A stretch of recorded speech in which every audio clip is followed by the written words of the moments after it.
Hello, my name is Andrew Roach. Today my oral presentation will be on activist Fannie Lou Hamer and activist Bobby Seale. I will also be covering the Student Nonviolent Coordinating Committee and the Plessy v. Ferguson case / Jim Crow laws. I'm going to use a PowerPoint as a visual aid for listeners to follow along with.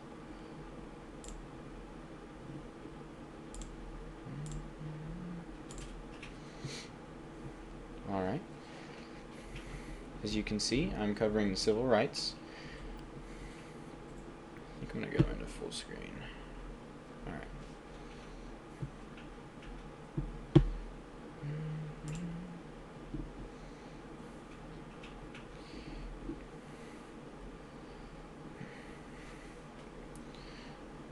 The Civil Rights Movement.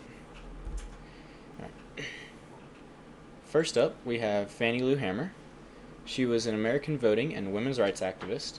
She organized community protests and was an avid leader in civil rights movement. She is a co-founder and vice chair of the Freedom Democratic Party.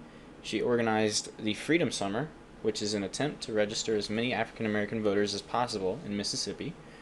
She also helped organize the Student Nonviolent Coordinating Committee, which is SNCC for short.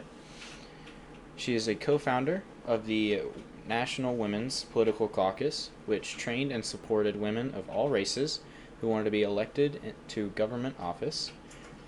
She began civil rights activism in 1962 and was known for using spiritual hymnals and quotes. She was also known for resilience and leading civil rights movements for African American women. She was threatened, harassed, shot at, and assaulted for exercising her right to vote. She later helped and encouraged thousands of African Americans to become registered voters. In 1970, she led legal action against the government of Sunflower County, Mississippi, for continued illegal segregation. Her eulogy at her funeral was delivered by the U.S. Ambassador to the United Nations, Andrew Young, and she was inducted into the National Women's Hall of Fame in 1993. Up next, we have Bobby Seale. He was an American political activist and author. In 1966, he co-founded the Black Panther Party. The Black Panther Party started by monitoring police activities and challenging police brutality in black communities.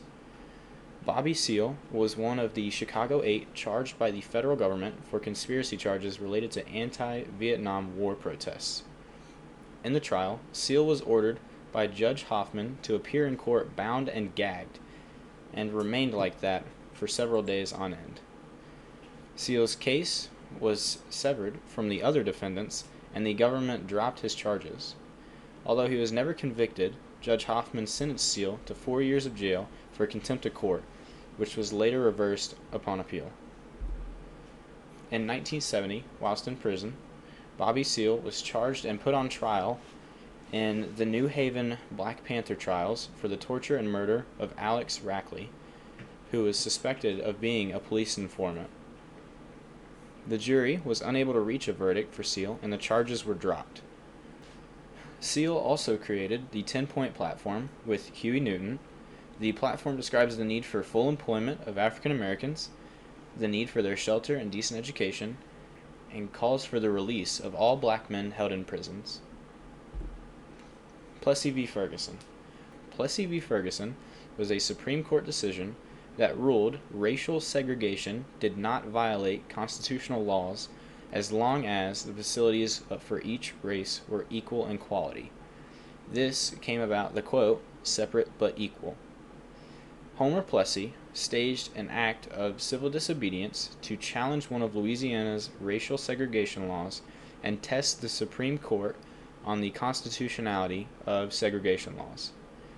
On June 2nd, 1892, Plessy bought a ticket for a whites-only first-class train coach.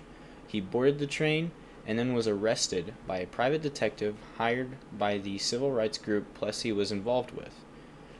Judge John Ferguson ruled against Plessy in state district court, stating that Louisiana had the right to regulate railroads within its borders. Plessy appealed to the Supreme Court, who heard the case 4 years later in 1896.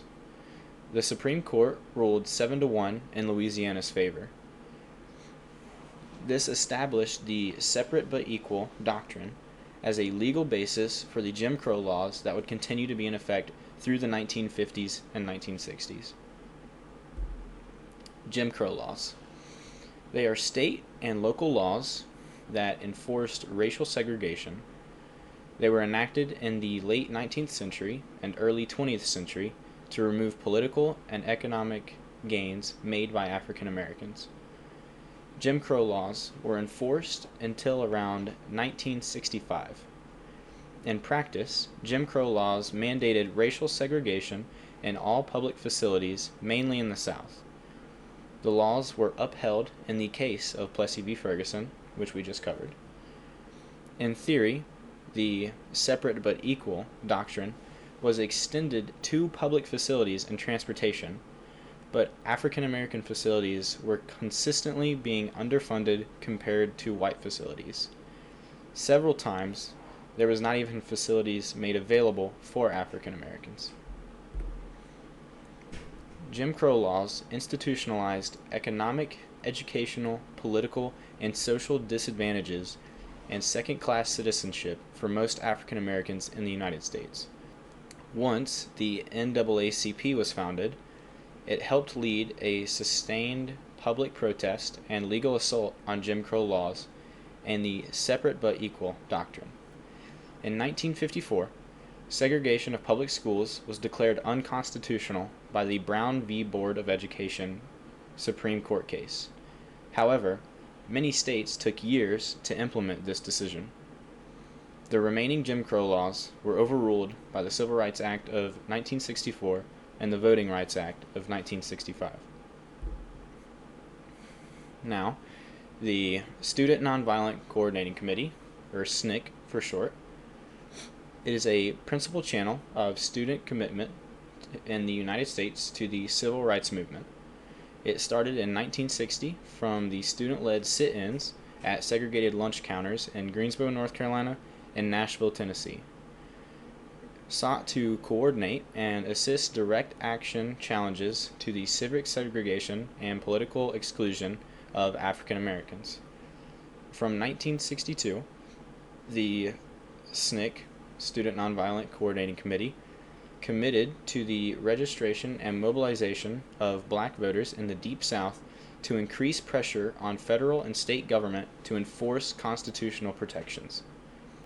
The measured nature of the gains made and the violence with which they were resisted were generating dissent from the group's principles of nonviolence around the mid-1960s. Around the same time, some original organizers now started working with the Southern Christian Leadership Conference, and other original organizers were being lost to a desegregating Democratic Party and federally funded anti-poverty programs. The Student Nonviolent Coordinating Committee dissolved after an aborted merger with the Black Panther Party in 1968. Because of early success in the Student Nonviolent Coordinating Committee, it was credited with demolishing institutional and psychological barriers to the empowerment of African American communities.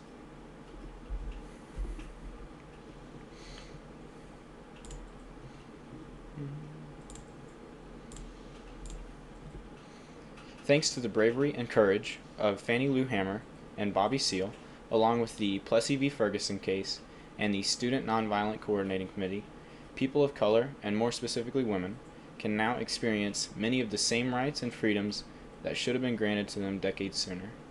Thank you for your time, and have a great day.